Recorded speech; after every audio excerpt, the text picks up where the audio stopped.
ఇంకొకటి అంటే అసైన్మెంట్కి సంబంధించి భూములు కొనుగోలు అమ్మకాలకు సంబంధించి వాటిని లేదు అంటే వారసత్వంగా వచ్చినా సరే వాటిని ఏ విధంగా మనం పట్టా చేసుకోవచ్చు అని చాలామంది అడుగుతున్న ప్రశ్న సార్. శరత్ గారు, ఇది చాలా ముఖ్యమైన ప్రశ్న, ప్రతి గ్రామంలో ఉండే ప్రశ్న.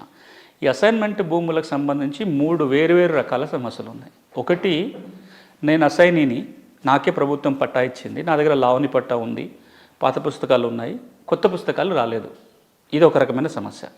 రెండోది, మా ఫాదర్కు మా గ్రాండ్ ఫాదర్కో మా తాతకో మా నాయనకో భూమి ఇచ్చారు, చనిపోయారు, అది ఆయన అసైని వారసులుగా మేము ఉన్నాము, మా పేరు మీద పట్టా మారలేదు. ఇది రెండో కేటగిరీ సమస్య.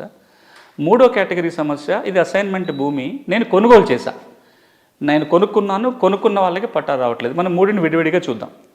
నేను కనుక అసైనీని అయ్యి ఉండి నా పేరుతో కనుక లవణి పట్టా ఉండి పాత పుస్తకాలు ఉన్నా లేదా పాత పుస్తకాలు ఉండి కూడా కొత్తది రాకపోయినా సరే, భూభారతి చట్టంలోని సెక్షన్ 8 ప్రకారము ఈ లవణి పట్టా కాపీని జత చేస్తూ ఆర్డీఓకి దరఖాస్తు పెట్టుకుంటే ఆర్డీఓ విచారణ చేసి ఎవరికైతే లవణి పట్టా ఉంటుందో వాళ్ళ పేరు రెవెన్యూ రికార్డులో నమోదు చేసి భూభారతిలో నమోదు చేసి పాస్ పుస్తకం జారీ చేసే అధికారం ఆర్డీఓలకి సెక్షన్ 8 కింద ఉంది.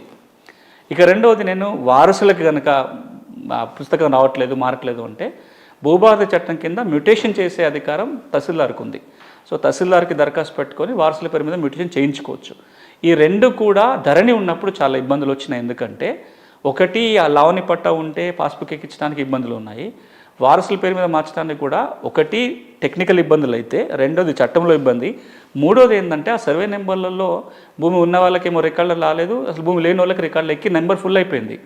ఇప్పుడు ఎవరో ఒకరు తీసేస్తే తప్ప ఇప్పుడు వీళ్ళ పేర్లు ఎక్కించిన కదా, ఆర్ఎస్ఆర్ మిస్ మ్యాచ్ అంటాం. ఈ రెండు కేటగిరీలో కూడా ఆర్ఎస్ఆర్ మిస్ మ్యాచ్ కనుక ఉంటే లేదా సేత్వార్ మిస్ మ్యాచ్ కనుక ఉంటే ముందు ఆ సమస్య సాల్వ్ అయితే తప్ప దీన్ని పరిష్కారం చేయడానికి లేదు. ఈ రెండు కేటగిరీలు.